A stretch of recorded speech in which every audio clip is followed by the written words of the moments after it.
Alors après 2 vidéos consacrées à l'analyse néoclassique de l'emploi et du chômage, je vous propose de travailler maintenant sur l'analyse keynésienne. L'objectif général sera de savoir expliquer les principales différences entre les analyses néoclassiques, déjà abordées, et l'analyse keynésienne du chômage que nous allons aborder maintenant. Donc les principales notions mobilisées seront celles de demande anticipée, de chômage keynésien et celles déjà abordées de taux de salaire réel et nominal. Des notions auxquelles on ajoutera celles déjà introduites en première et qui restent bien entendu toujours en vigueur dans la perspective du bac. Alors on va partir du constat qu'il existe deux approches très différentes de l'économie. La première approche est celle que vous connaissez maintenant, qui est l'approche néoclassique. La seconde approche est celle qui est introduite par un économiste anglais qui s'appelle John Maynard Keynes dans les années 30, à travers notamment son œuvre la plus connue et peut-être la plus importante, la théorie générale de l'emploi, de l'intérêt et de la monnaie. Donc il faut savoir que l'analyse introduite par Keynes est critique vis-à-vis du courant néoclassique. Notamment, le point de départ de la réflexion de Keynes est celui que l'analyse néoclassique du chômage n'est pas en mesure, bizarrement, d'expliquer pourquoi le chômage, dans la réalité, perdure, alors que l'analyse prévoit qu'il devrait disparaître. Donc ces deux approches diffèrent principalement en 3 points que nous allons aborder l'un après l'autre. Dans un premier temps, on va voir que les modèles de référence utilisés par un néoclassique et les keynésiens sont opposés, que cette opposition repose, on verra ça dans un second temps, sur des analyses de la monnaie qui sont très différentes, et donc, troisième temps, cela débouche sur des causes du chômage qui sont elles aussi très différentes. Donc premier point, les modèles de référence sont opposés. Donc traditionnellement, l'analyse néoclassique du chômage repose sur un modèle d'équilibre. Vous savez maintenant de quoi on parle, hein. On a l'habitude de représenter maintenant le fonctionnement des marchés sous la forme de courbes d'offres et de demandes. Donc en matière de marché du travail, on a une quantité de travail qui s'exprime en fonction du taux de salaire réel. Alors Keynes est particulièrement critique vis-à-vis du fait que les néoclassiques raisonnent à partir du taux de salaire réel. En effet, pour lui, seule la demande de travail dépend du taux de salaire réel. En réalité, l'offre de travail dépend du salaire, non pas réel, mais du salaire nominal. Keynes dit que l'offre de travail est victime d'illusions monétaires, c'est-à-dire que ceux qui sont disposés à offrir leur travail le font en fonction du salaire nominal, tel qu'il est inscrit sur leur feuille de paye, et ne tiennent pas compte de l'appréciation des prix dans leur calcul. Enfin, troisième élément de critique, le salaire nominal est rigide à la baisse. Contrairement à ce qui est prévu par les néoclassiques, le salaire nominal encore plus que le salaire réel, ne peut pas baisser instantanément. Notamment parce qu'au sein des entreprises, les baisses de salaire sont limitées par les résistances salariales, notamment liées au mouvement syndical ou aux conventions collectives. Donc en réalité, l'analyse keynésienne repose sur un modèle de circuit. Donc le raisonnement se place d'emblée à un niveau macroéconomique. C'est-à-dire qu'on va raisonner chez Keynes au niveau de l'ensemble de l'économie. Et constater que demande de travail et de biens et services sont interdépendantes. Donc ça veut dire quoi? Ça veut dire que la demande de travail qui émane des entreprises est fonction non pas seulement du coût du travail, mais surtout de la demande en biens et services qui devrait lui être adressée. Et donc la demande de travail sera d'autant plus importante que les entreprises prévoient une demande en biens et services importante. En conséquence de quoi, la demande de travail dépend de la demande globale anticipée, et non seulement du prix du travail. Plus la demande de travail anticipe des carnets de commandes bien remplis au niveau macroéconomique, et plus donc elle sera disposée à embaucher des travailleurs supplémentaires. On voit donc que le chômage keynésien peut être involontaire et durable. C'est ce qui se passe dans le cas où les prévisions des employeurs sont exagérément pessimistes et donc pensent qu'ils n'auront pas besoin de produire davantage et donc d'embaucher davantage. Donc cette analyse repose elle-même sur une analyse très différente de la monnaie.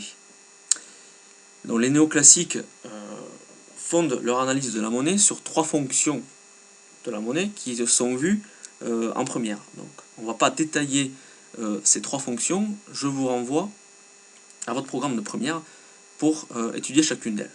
Donc il s'agit de la fonction d'intermédiaire des échanges, de celle d'unité de compte et de celle de réserve de valeur. Donc Keynes admet l'existence de ces 3 fonctions. Il critique en revanche l'interprétation que les néoclassiques font de ces 3 fonctions.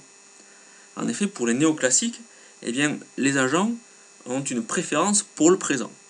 Ça veut dire que la monnaie n'est jamais désirée pour elle-même. La monnaie eh bien, n'est là que pour répondre aux besoins de transaction des agents, mais en aucune façon, la monnaie n'a vocation à être conservée par les agents. Donc d'un point de vue keynésien, eh bien, on va distinguer 3 motifs de demande de monnaie. Alors le premier motif est celui de transaction, dont là on est proche de l'analyse néoclassique, mais Keynes identifie également un motif de précaution. C'est-à-dire que lorsque les agents économiques sont par exemple assez pessimistes quant à l'évolution de leurs revenus, eh bien ils pourront choisir par précaution de conserver une partie de leur monnaie eh bien, sous forme d'épargne. Dernier motif de demande de monnaie, la spéculation. Donc pour Keynes, les agents économiques peuvent décider de conserver de la monnaie en vue d'acquérir des titres financiers.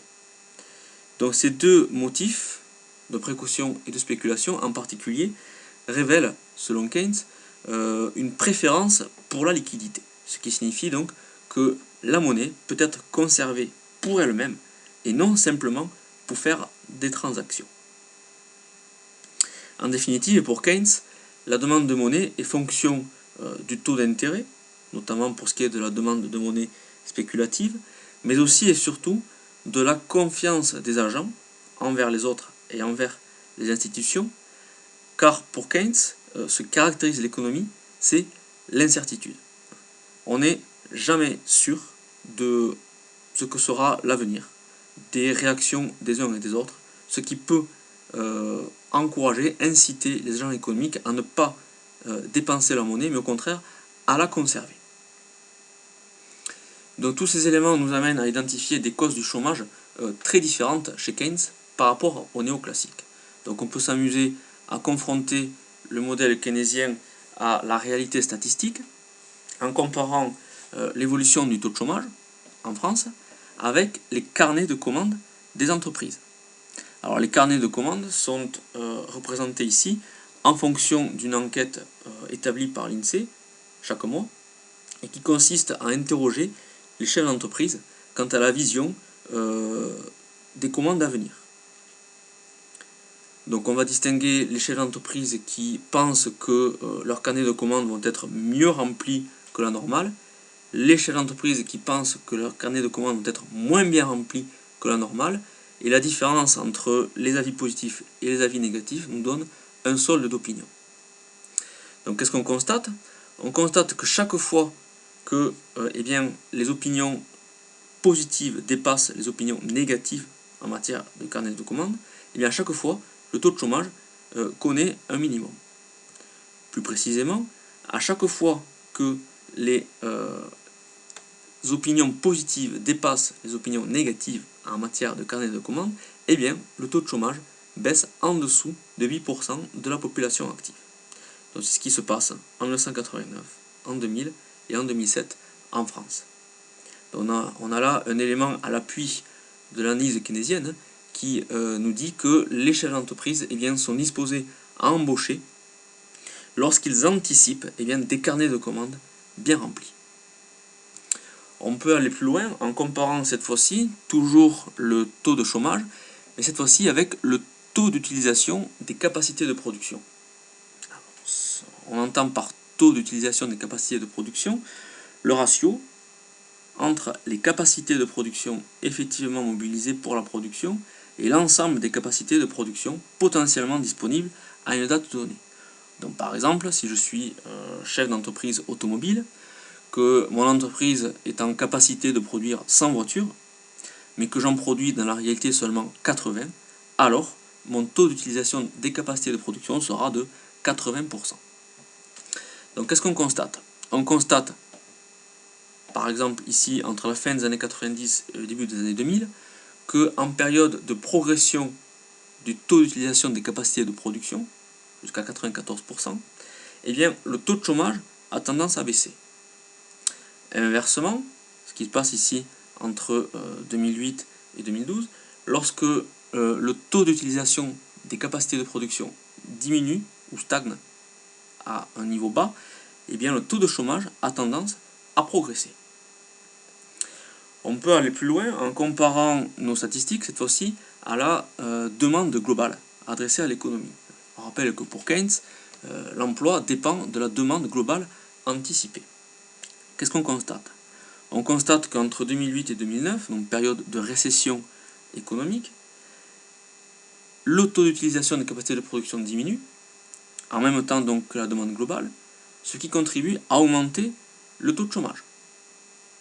Donc on pourrait s'attendre en situation inverse, lorsque la demande globale augmente, eh bien que le taux d'utilisation des capacités de production augmente et que le taux de chômage diminue. Or, qu'est-ce qu'on constate entre 2012 et 2014 notamment?